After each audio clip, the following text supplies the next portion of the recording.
You're listening to the Back Home Network, presented by Homefield Apparel.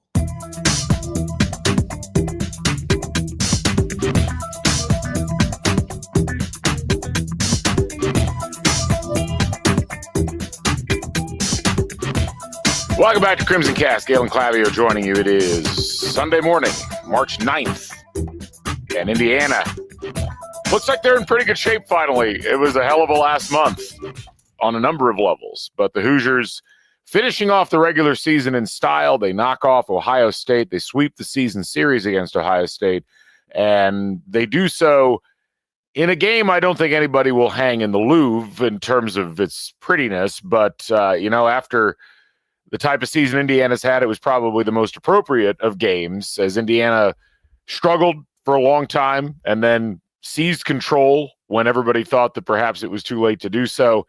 A 12-0 run, part of a larger 22-7 run, and Indiana goes from basically looking like the game was well in Ohio State's hands to running away with it at the tail end of things. They end up winning the game 66-60.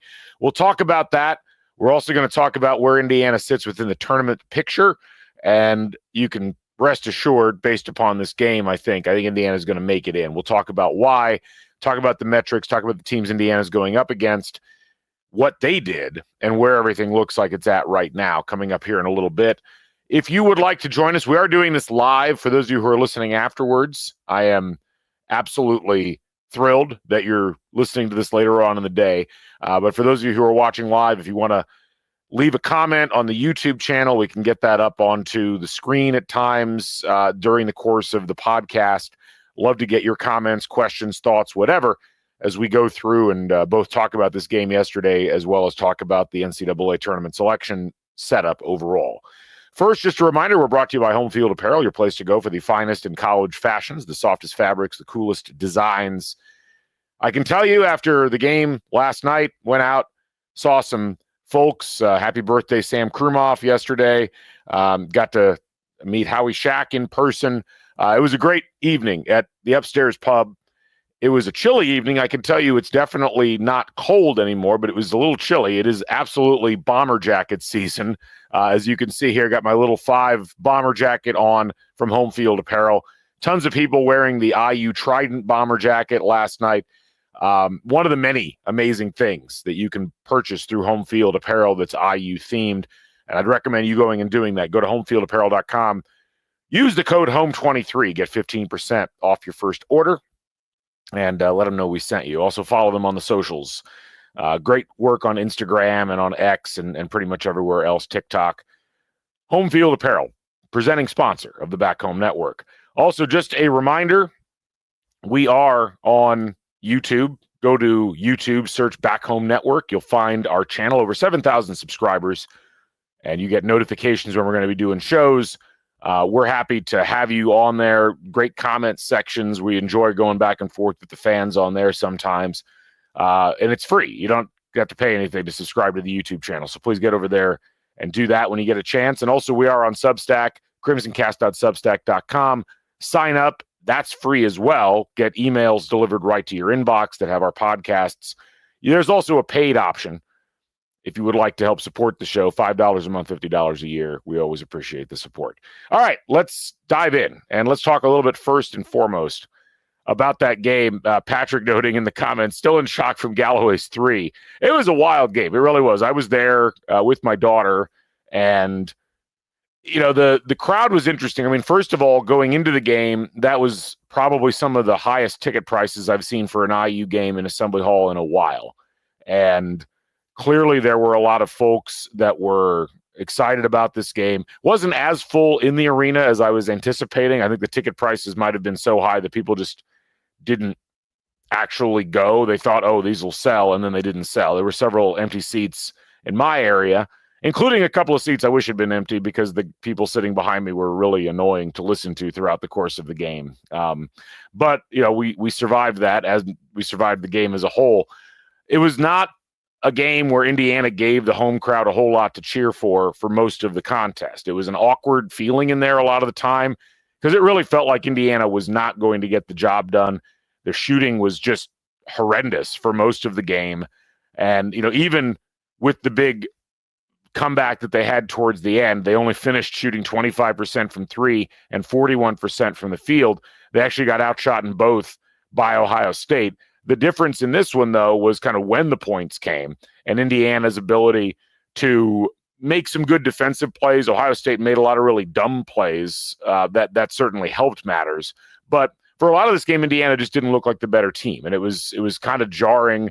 A lot of rumbling in the crowd, like, well, gosh, they didn't get up for this. I don't think it was that. I think they were actually 2 up for the game. All their shots were short. I heard Yasir Rosemont in the post-game radio interview talk a little bit about how he thought perhaps there was some West Coast travel hangover, which is certainly a possibility since they were just in Oregon and Washington earlier in the week. But, Indiana, they figured out a way to get back into it. And, it went from, I think it was 46 to 38 at one point. And then it was 49 to 41. And, there was about 9 minutes left in the contest. And then Indiana managed to come back and they put together, I think they were down 10 at one point. They ended up scoring a couple of buckets in a row and they got the lead back down to 5.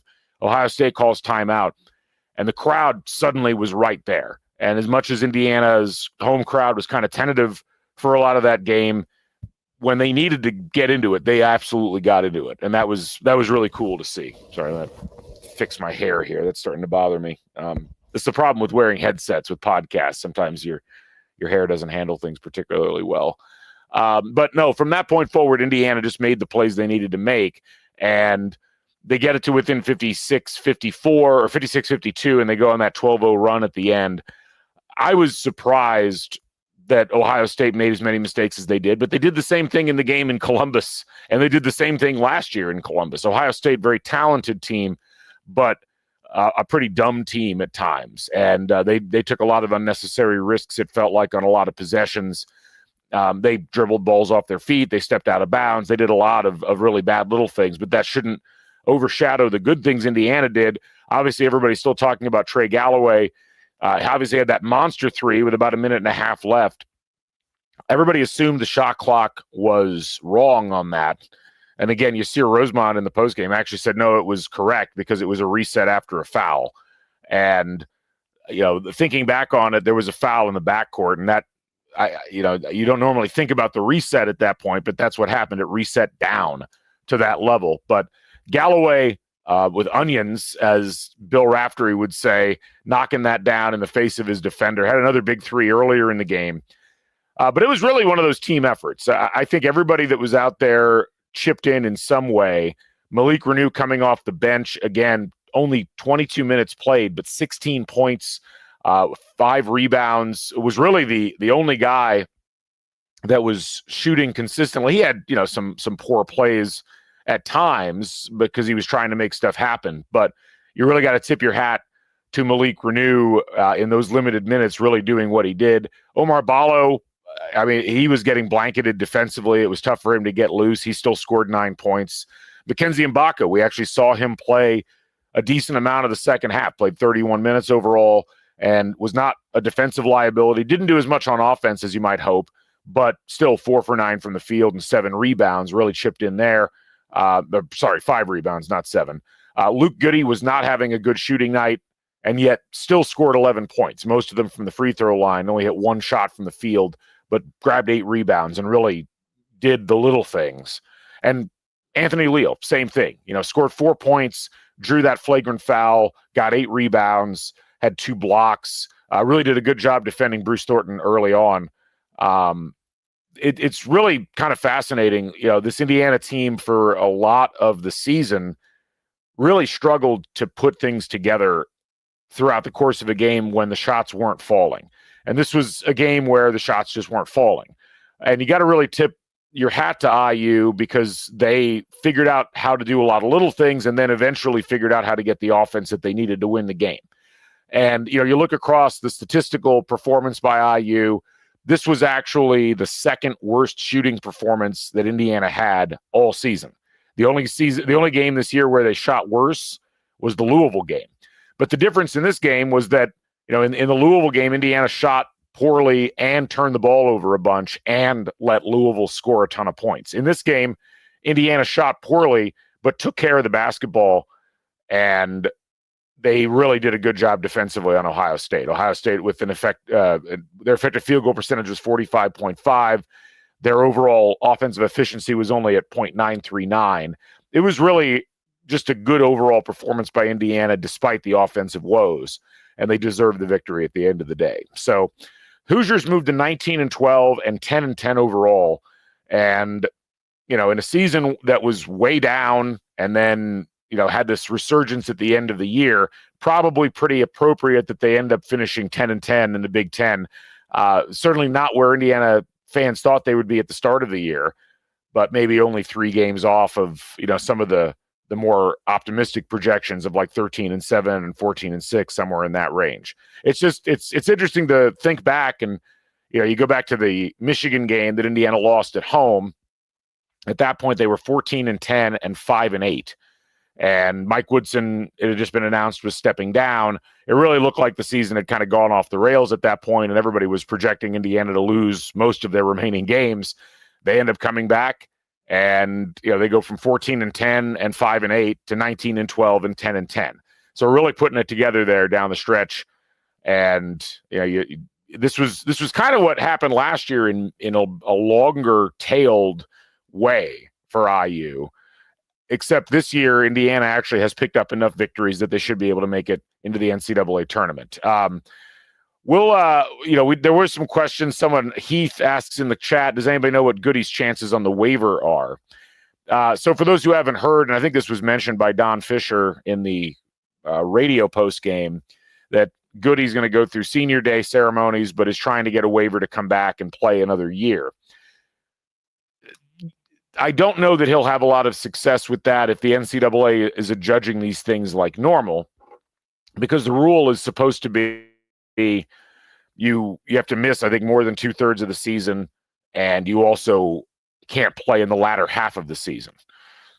So that's going to be interesting to see how the NCAA goes about that. Now, what I'll say is, under normal interpretations, I would anticipate there not being a chance of him winning that waiver. But the NCAA has increasingly gotten their butts kicked in court by pretty much everybody. If you get a good enough lawyer, I think they can argue that, well, there's nothing legally that would indicate that this is not allowed. And that's going to be an interesting thing to look through. It would be amazing if Indiana somehow got another year of Luke Goody, especially the way he's played down the stretch. And you think about him in an offense that does a better job of emphasizing the three-pointer, he would be a tremendous, weapon for whoever the new coach is coming in. I'm not going to get my hopes up too much. It's one of those things about it that, I just don't know what's going to happen with that. The first I'd heard of it was yesterday. So we'll look into that a little bit more. I wouldn't count on it, but it would be awesome to see him back. Another comment from the game. Patrick says, I know you were at the game, but in the game commentary, there was plenty of talking points by commentators about 3 out of 4 NCAAs by Woodson, and talking head Twitter about his departure being unfair. Well, maybe he shouldn't have stepped down then, is how I've chosen to respond to those things. This is the fascinating thing. I think IU fans are aware of what probably happened internally, but the way that IU has put this forward, it was Woodson's decision to come in and step down, not Indiana's decision to fire him.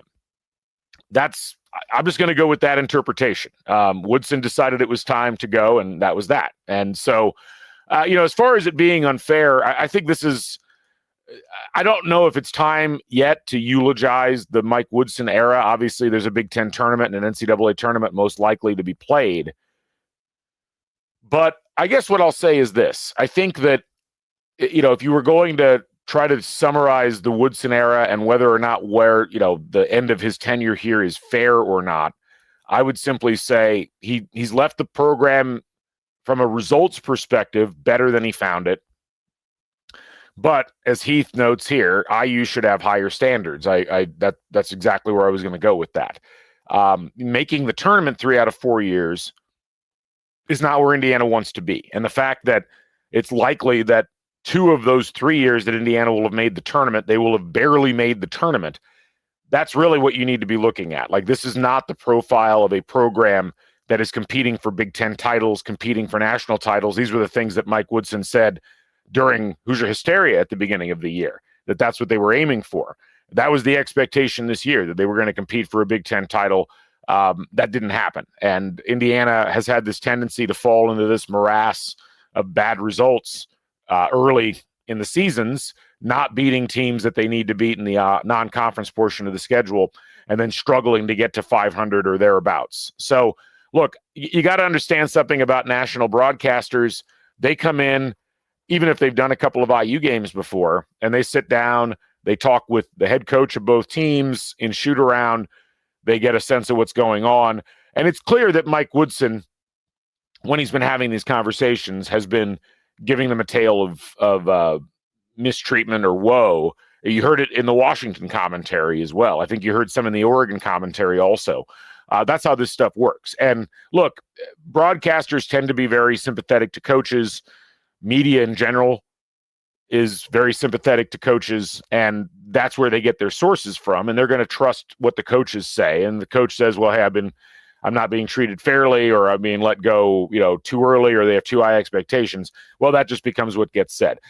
You can't really do anything about that. And unfortunately, I think if you follow the people in college basketball who really follow all of the sports on all of the teams, what you find is that those people understand that what has happened at Indiana the last 4 years just hasn't been is sufficient for this level of program. But you're not going to get that generally from the commentary group. And again, you look at, like Patrick noted that Jeff Borzello and Raphael Davis were pointing fingers at fans saying we've done Woodson wrong. Whatever. Look, when I take advice from Raphael Davis about IU basketball, please someone tell me to stop podcasting for the rest of my life. Mike Wilbon, who Jeffrey Harrison notes, who you'll probably hear when Woodson's done. You'll hear Wilbon going off about this or that. Keep in mind, Wilbon's friends with Woodson. They don't care about the particulars of things. They see their buddy being wronged in their mind, and they're going to say something about it. We used to see Bob Knight do this all the time back in the day. We've seen Tom Crean make comments along these lines. Like, there's always a sympathy towards coaches, and I get it. And that's who you hear from. But that doesn't necessarily mean anything. Look, in most cases, you're going to be, I think with Indiana in particular, you're not going to have a lot of people looking at it and saying, wow, Indiana's right. They should have higher standards, because most people don't care. Duke, UNC, the UNC stuff this year, there's been a lot of people being like, well, they really need to make a change because their standards should be higher than this. When it happens with Kentucky, same thing. This has been the pattern forever with IU basketball. IU basketball is always meant to go take its place in the corner and just be thankful that it's even allowed to be at the table in the eyes of a lot of commentators, many of whom are East Coast based, many of whom have loyalties with other large programs. It doesn't really matter. You're going to hear it on the national broadcasts. And my answer to that is, look, whatever. It really doesn't matter as far as I'm concerned what they say, because you have to understand where the information's coming from. And you go through these cycles enough times and you see it happen at other places. It happens at other places too. You'll get people say, well, why would they do this or that? Why can't they just be satisfied with whatever? It never goes the opposite direction. It's always, oh, a coach has been wrong, therefore we're going to criticize the institution. We've talked about this on the podcast a bunch. You just got to kind of shrug your shoulders and say, oh, well, I'm just thankful that IU, all things considered, managed to come to a conclusion that, look, what's happened over the past 4 years has been better. And it hasn't really been necessarily the on-court. The on-court has not been good enough, but it hasn't been terrible. Like, it's better than the Archie Miller era was. It's better than, 2 out of the last 4 Crean years, or, but it hasn't been sufficient. And I think the problem that most people have has been just the complete inconsistency, the lack of recruiting, and what we saw this year. And I think, if you're going to take this from a philosophical perspective or a managerial perspective, last year we were told, well, you don't need to recruit. You can just go get a team in the portal and be competitive immediately. And, Mike Woodson just needs great players, and you put those in his system, he'll be fine. Well, they went out and they spent a ton of money in the portal, and guess what? They had slightly better results from last year. They did improve, but not nearly enough. And what's the answer moving forward?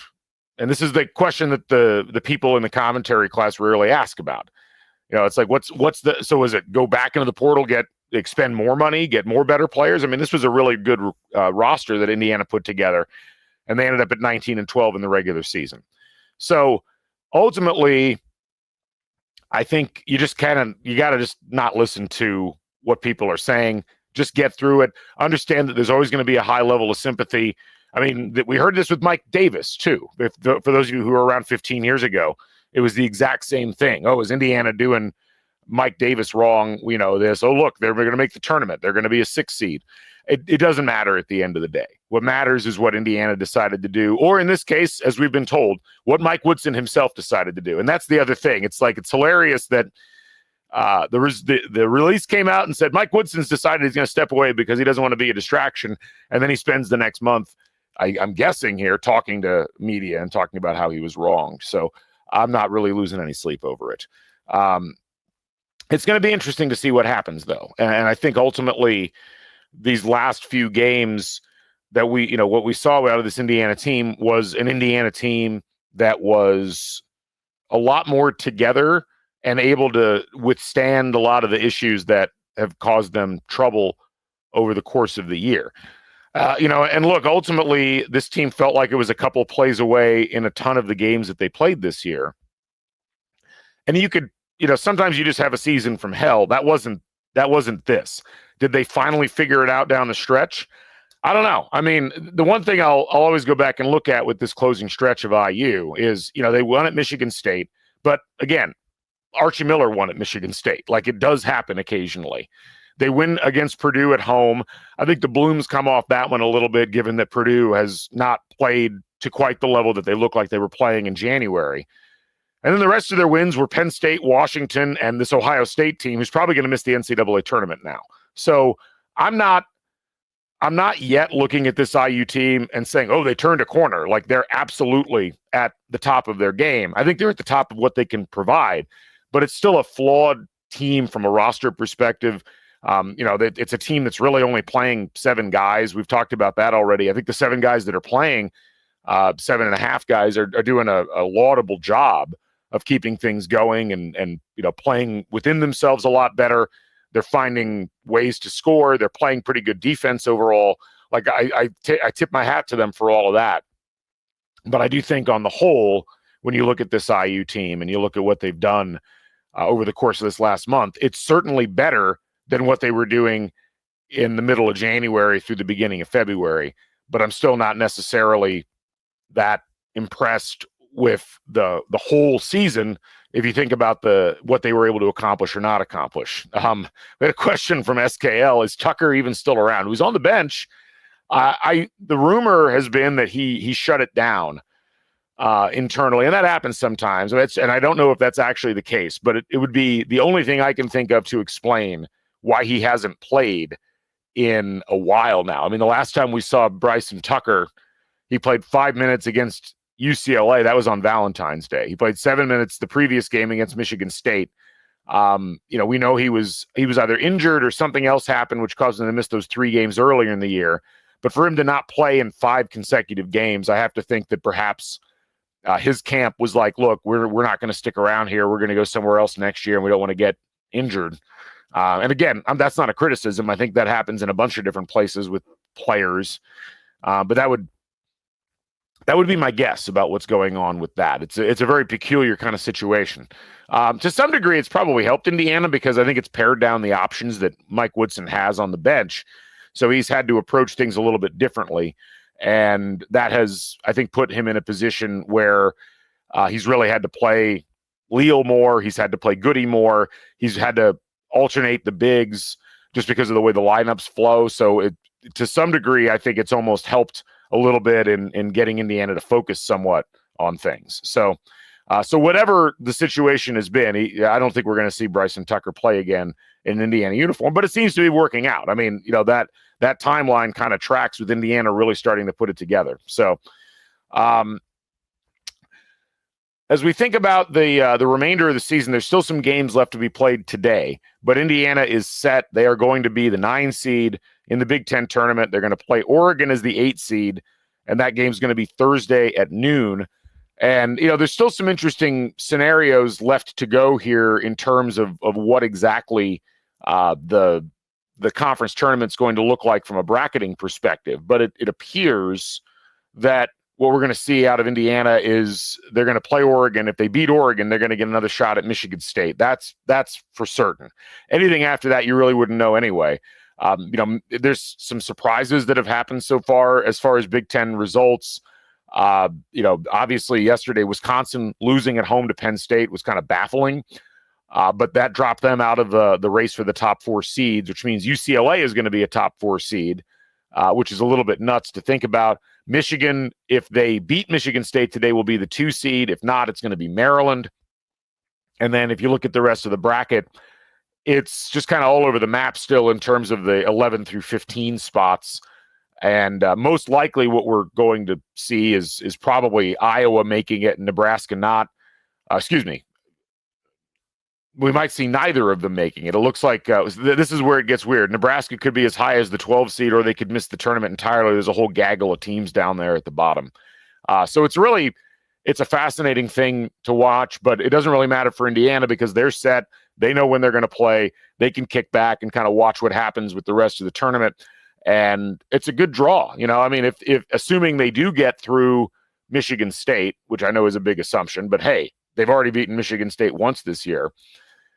If the rest of the seeding held in the semifinal, they would play probably either UCLA or Wisconsin. I'd prefer they not play Wisconsin. But I think UCLA is certainly a beatable team. And actually, Wisconsin hasn't looked that good lately. It's been kind of interesting watching them deteriorate over the course of the last couple of weeks, losing at home to Penn State, losing at home to Oregon, just a little bit of a head scratcher overall. But that's where Indiana's at this point. And as it's been a weird last 10 days. Andy notes 10 days ago, Nebraska was in the field of 68. Now they might not make the Big Ten tournament. It is pretty wild. Heath asks, is the Big Ten the only conference to not have all the teams in the conference tournament? No. I think, and I'd have to go back and look at each of the seeding things, but no, this is not the only conference that's doing this. It's just, and I understand some of the consternation. I don't get the complaints though about, oh, I'm sorry, we didn't let the bottom 3 teams into the Big Ten tournament. I'm not really feeling a lot of sympathy for that group. It was not that hard to make the Big Ten tournament. You didn't pass the minimum threshold, so I'm not too concerned about it. So we're going to see what happens, obviously, with that. But I would actually argue that Indiana doesn't need to do anything else at this point to get into the NCAA tournament. I was talking about this earlier on this week, and this is something that I think can be confusing to people. It is this idea that any of the tournaments, Big Ten tournament, ACC tournament, they rarely matter that much in the eyes of the committee when it comes to, like where you are you in the field or you're out of the field? Assume Indiana loses to Oregon. You're just looking at a loss to another tournament team on a neutral floor. Indiana's not in a precarious enough situation at this point that would matter that much. Now Nebraska, that's a team that probably would need to go on a run in the Big Ten tournament to even get consideration, but even that, no. And I think I mentioned this on our live podcast a couple of days ago. Think back to the 2022 season. Indiana, we thought, was in the field.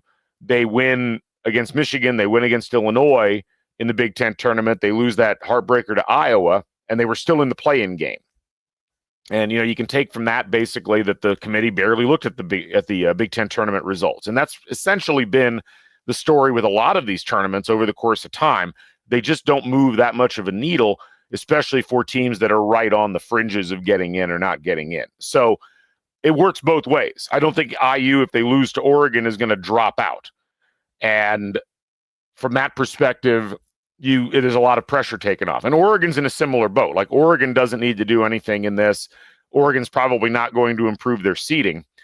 And, I think ultimately it's going to be interesting to see who really wants this game. I think that the advantage is going to go to Indiana, not just because of the fact that they probably internally feel like they still need to win a game. I think they're fine, but I don't know that they'll necessarily feel that way. But I also think Oregon's going to come in and say, why would we waste a lot of energy on this? And they're going to be traveling from the West Coast. And, you put all those things into the equation, and the fact that Indiana's playing this in their backyard, it's going to be a very pro-Indiana crowd.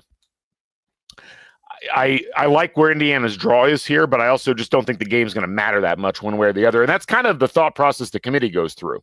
It's like you can't necessarily guarantee that everybody's taking the conference tournament with the same level of seriousness. So to some degree, what we've seen over time is a lessening of emphasis on those games. It's because, again, you just don't know who's taking part with a full level of competitive spirit. It's kind of like bowl season to some degree, where it's like, well, some teams take it seriously, but you can't really read into it too much. So I think that's where you would go in looking at this if you're the committee, and that's what they've done historically. So all that said, I still like Indiana's draw in this. They get Oregon, who probably would just throw their hands up and say, we don't care that much. Michigan State, Tom Izzo's teams are notorious over the course of time. We've seen them on multiple Big Ten tournament occasions say, you know what, this doesn't matter. Let's just rest up. And Michigan State, right now, I have them solidly as a 2 seed. I don't see them falling below that, even if they were to lose to Indiana or Oregon.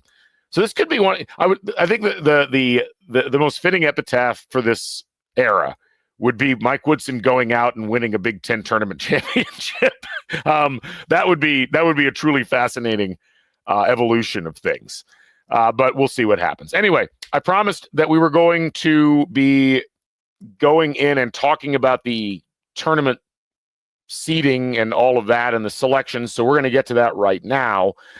So for those of you who are watching along on YouTube, let's get to it. And for those of you who are listening, if you want to go back and see the sheets and so forth that I'm putting up, you'll be able to go back and watch this on YouTube or on Spotify. So let me call up the workbook and let's get this up and running here. Hold on one second, folks. Let me see. Is this the right one?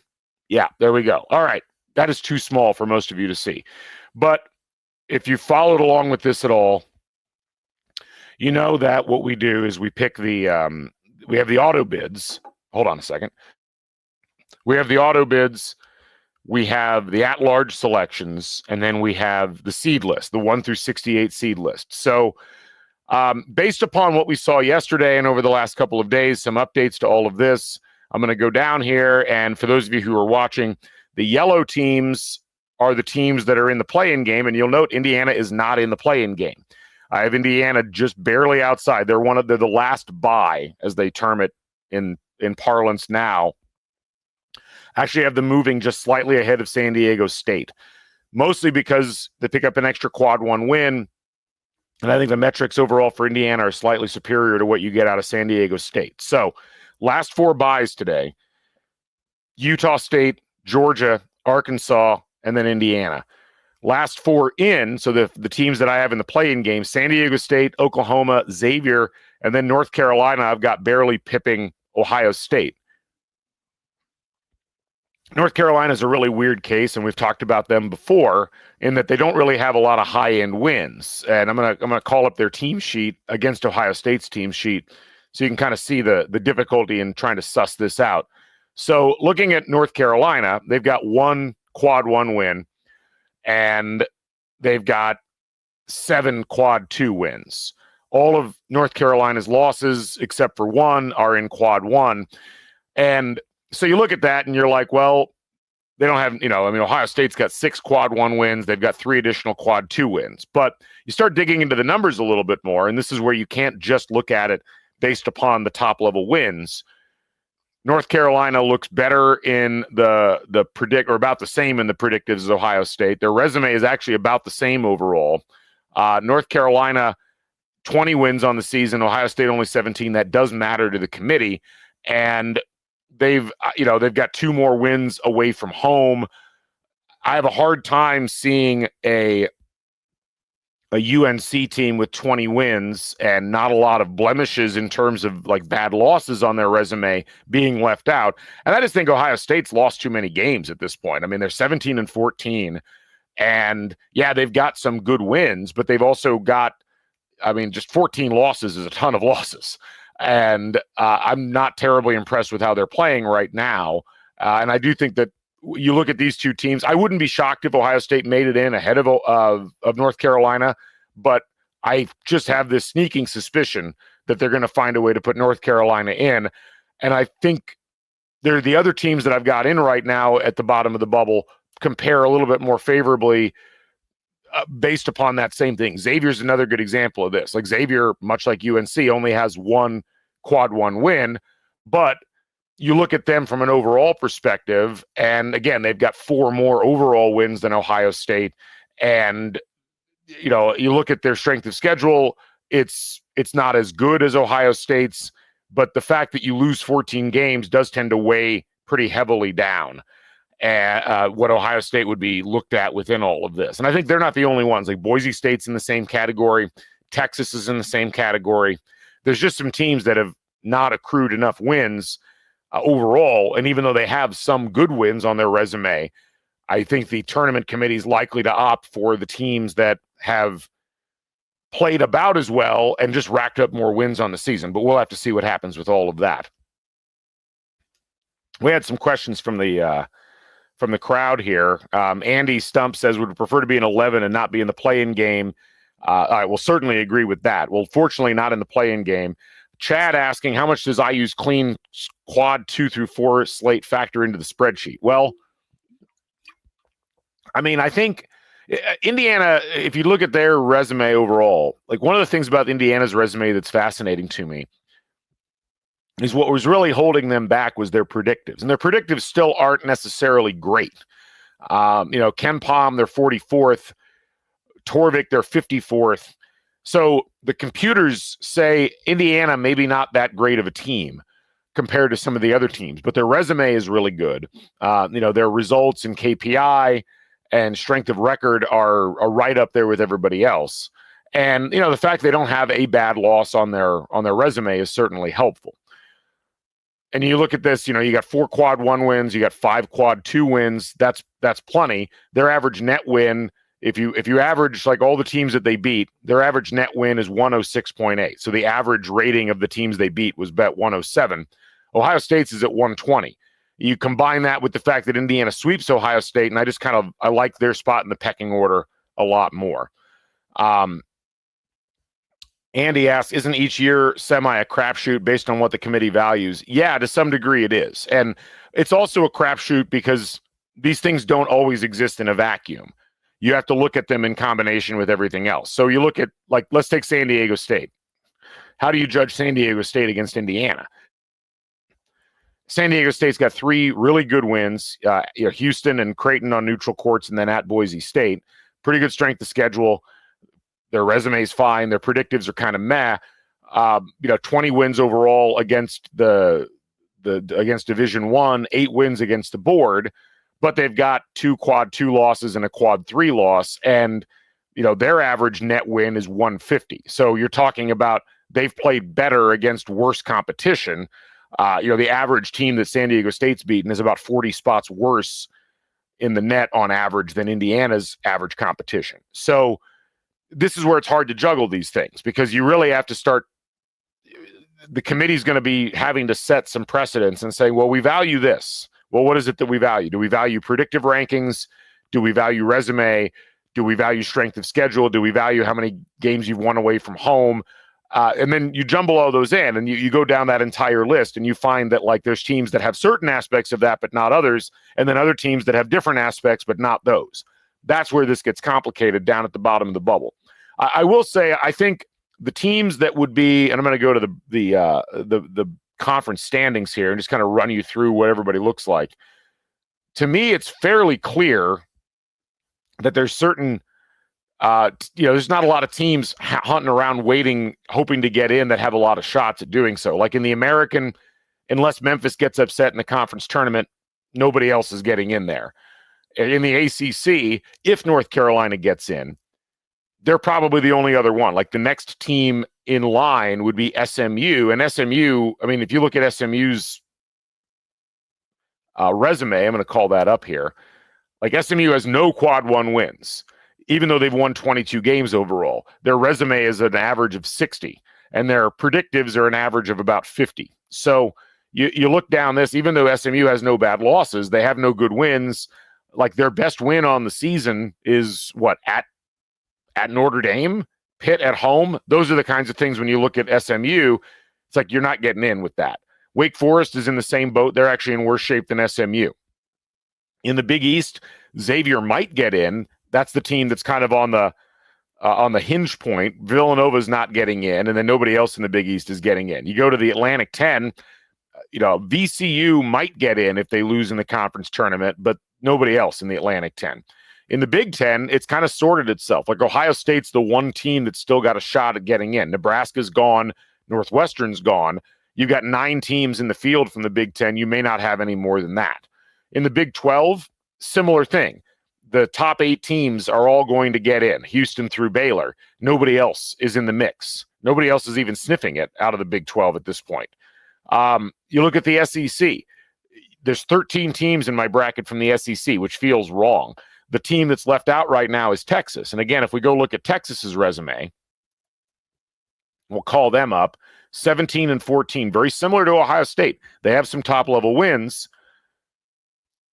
They've got 4 Tier 2 losses.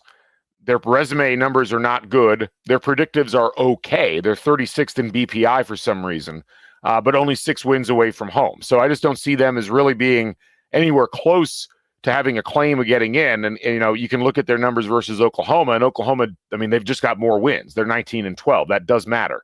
Mountain West, again, I think you've got 3 teams that are likely to get in, and I'm not totally sure that San Diego State is safe. They're 51st in the net. I think they're right on the borderline. In the West Coast Conference, again, you've got St. Mary's and Gonzaga. The reason I'm doing all of this is just to highlight there just aren't that many teams that Indiana, even if they lost to Oregon in the first round of the Big Ten tournament, who's going to replace them in the field at this point? There just aren't that many teams that are knocking on the door. Boise State's gotten talked about, but Boise State just lost, and they don't have a particularly impressive resume either. That's where I think Indiana's relatively safe. The big question, and this was something that Hooperazzi brought up, and it's a very accurate thing, the talk will soon turn to bid stealers. And so that's where you have to really watch and say, all right, where are the conferences that could cause problems for Indiana?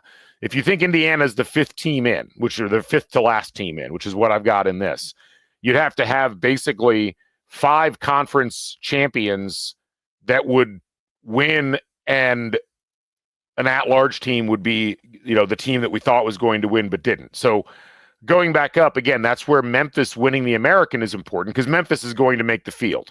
I think I've got them as like a 6 or 7 seed right now. When you think about like if North Texas or UAB or somebody wins in the American, Memphis would steal a bid from somebody. That would be perhaps the thing that pops North Carolina's bubble. If, let's say, if SMU or Wake Forest wins the ACC tournament, that would be a bid thief situation. Virginia Commonwealth not winning the A10, if Dayton or George Mason or Loyola ends up winning, possibly something like that. If Villanova goes on a big run in the Big East, probably not going to happen. But those are the things you want to watch out for. Or like something random like Kansas State winning the Big 12. I don't anticipate all of those things or any of those things necessarily happening. There'll probably be 1 or 2. There always is. But Indiana, I think, insulated itself enough. And, I think the teams that really need to be worried right now in the case of bid stealers, if there's 2 or 3 bid stealers, I think the teams that worry are going to be North Carolina, Oklahoma, San Diego State. I think Indiana is above all of those teams right now in terms of where they would fit. Xavier would be in there as well. But the downside of that would be Indiana would then get knocked into the play-in game. Right now, I don't have them in the play-in game. Let's go ahead and look at the bracket as I have it construed here. Actually, before we get to that, Greg Lamont notes Drake losing today would heat things up for Indiana. So let's look at Drake. I heard a question on this yesterday, and I couldn't answer it because I was at the game. But if Drake loses today in the Missouri Valley Championship, would they make it into the field on their own accord? So let's look at their stuff. They have 27 wins against Division I this year. It's impressive. They've won 15 games away from home. Also impressive. They've only won 5 games against Tier 1 and 2, but all 5 of those games were away from home. One of them was Vanderbilt on a neutral floor. One of them was at Kansas State, which isn't that impressive this year. And then they won 3 games in conference that count as Tier 2 wins. They have 3 losses in Tier 3, which that's not great. Their strength of schedule overall is 207.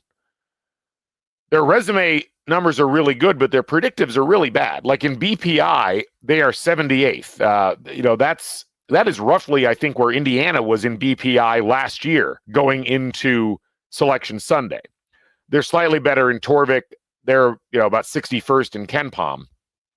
I look at this and I say, I don't think that Drake's getting in if they lose today. They might, but I don't think that they will. And again, I'll note, like, that is matched with my seeding here. Like, with the when you line all these up, you're supposed to line them up on the S curve, the 1 through 68, regardless of whether you're an at-large or an automatic bid.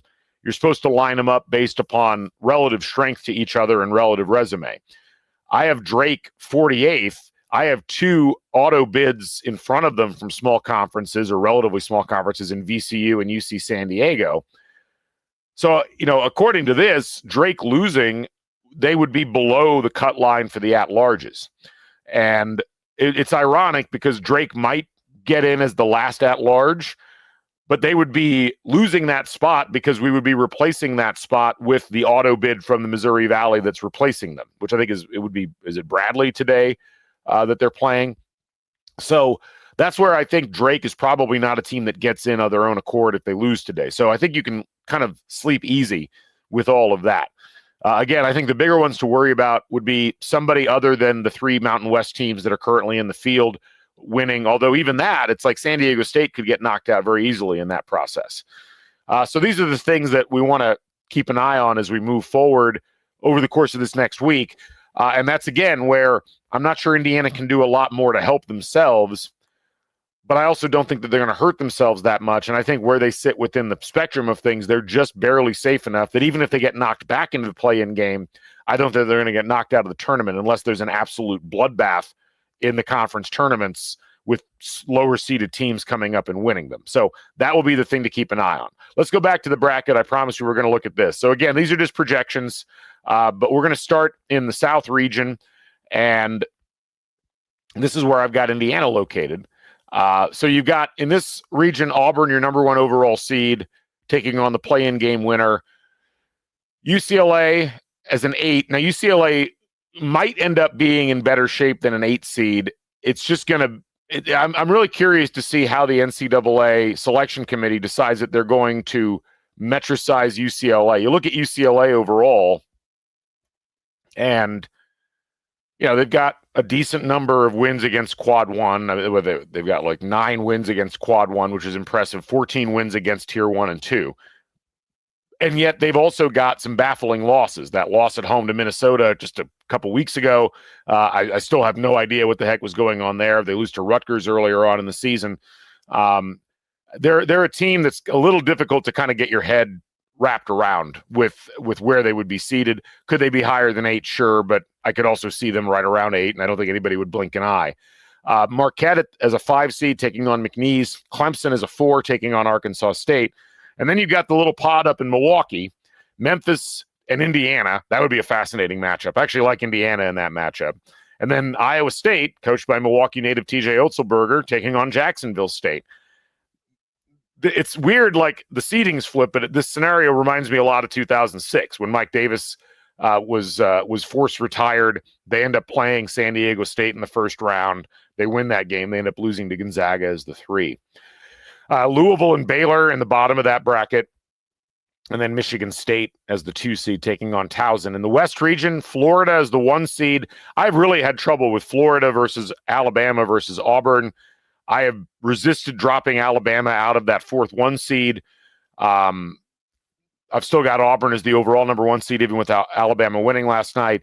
It could be Florida, Alabama, or Tennessee as that 4th 1 seed. I wouldn't be surprised in any scenario there.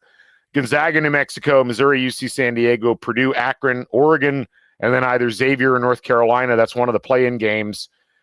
Kentucky is the 3 seed. St. Mary's versus Georgia, and then Texas Tech taking on Central Connecticut. You come over to the East region, Duke, And then Quinnipiac or Southeast Missouri State. You got Mississippi State and UConn. You've got Maryland and Yale. Maryland is a 5 seed. I could see them climbing up to a 4 potentially. Arizona is the 4 seed in that region. And then in the bottom of the East, Illinois taking on the winner of San Diego State, Oklahoma. That's the other play-in game. St. John's and Chattanooga. BYU and Utah State. And then Alabama taking on Bryant. And then coming up to the Midwest, Houston is the 1 seed there. Creighton and Vanderbilt in the 8-9. Michigan taking on Drake, who have got winning today. Texas A&M and Lipscomb, and then Ole Miss, VCU, Wisconsin, Northern Colorado, Kansas, Arkansas, and Tennessee, Robert Morris. So, that's going to change a bit over the course of the next week or so, obviously, and we'll account for bid stealers and whatnot, but that's where I've got it right now. And again, I think Indiana out of the play-in game just barely, but could find themselves there if you do see some upsets and you see some teams that we aren't expected to get in, play their way into the tournament over the course of the next few days. So going to be a really fascinating process to see how this all plays out. And obviously we'll get to see Indiana back in action on Thursday at noon. We'll have some more podcast content before then. We've got another coaching candidates podcast that we're going to do, cover some additional folks that, maybe are in play for the job. Who knows at this point? The last thing I'll say on this, it's going to be fascinating what Indiana's timetable will be on the coaching search, because the portal opens the Monday after the first weekend of the NCAA tournament. So the portal basically opens 15 days from now. Does Indiana have a new coach in place by then? You kind of hope that they'll figure it out before then and be able to start, keeping players, trying to retain players, trying to go out and get new players in the portal, because you just don't have that much time and space with all of this. But I don't know. I mean, what if Indiana goes on a run? What if Indiana's going to hire a coach that's also going on a run? The timing is going to be wild. The portal date might be the dumbest thing I've ever seen, and I've seen a lot of dumb things from the NCAA, but it really does kind of put a finger on the scale of how quickly you have to move. You probably saw today, North Carolina State firing Kevin Keats. They're going to go out and try to find a coach. Texas is going to have to make a decision on Rodney Terry. Those are the kind of the two jobs that are in the same area code as the IU job. I think IU is a better job than either of them. But, you just hope at this point Indiana's already figured out what they're planning on doing. And they're going to have to do something relatively quickly. It will be awkward if they have to name a new coach while Mike Woodson is still coaching the team. But you might be forced into that if Indiana goes on a magical run and makes the Sweet 16. I don't know. We'll have to see. Before we wrap up, TJ Earls says, Galen, can you get a shout out to my Hoosier superfan daughter Dagny for her Sweet 16 birthday today? Dagny, sorry, voice broke there. Dagny, happy birthday. Hope you have a wonderful day. IU going into your birthday with a victory, and hopefully that you have a wonderful, wonderful time today. And again, happy birthday, happy Sweet 16. Greg, you know what? I did want to tackle this. Greg asking, what are your thoughts on Thamel's comments on who Dolson is looking for? I think, so Thamel's comments yesterday about Dolson wanting to follow the template of the Signetti hire, and really that ended up being Dolson wants somebody to come in who can establish culture with IU. I say, yes, absolutely. It's funny when you think about the Woodson era, ironically, I mean, it's clear the players love Woodson. They've rallied around him. This was not a situation where the players stopped playing. But Thamel saying that Dolson wanted to repeat the process of the Signetti hire in terms of hiring somebody who can come in and create culture. I think that's absolutely right. And I really think you could make the argument that that's really been the thing that IU has struggled with the most over the course of the last decade. And it's ironic because it really started in the Crean era. Like, what made those Crean teams in 12 and 13 so effective and so fun to watch was the culture that the guys that he recruited, the Watfords and the Oladipos and the Sheehy and, Farrell and Verdell Jones and that whole group, like he brought together a team that really had a great culture, played for themselves, played for each other, played for the fans, and that's what made those teams so much fun. And then where the Crean era really diverged was, it felt like in 3 of the last 4 years, that just never came together. And that last year especially, it just felt like the culture was almost non-existent. Archie Miller never developed a culture. I mean, the culture under Archie Miller it just felt so drab and it felt so joyless. The Woodson era, it's just been so inconsistent. And it's like you'll have games, even within games, you'll have great plays followed by long stretches of just absolute nothingness. And that's like, where did it all go? It just evaporated so quickly.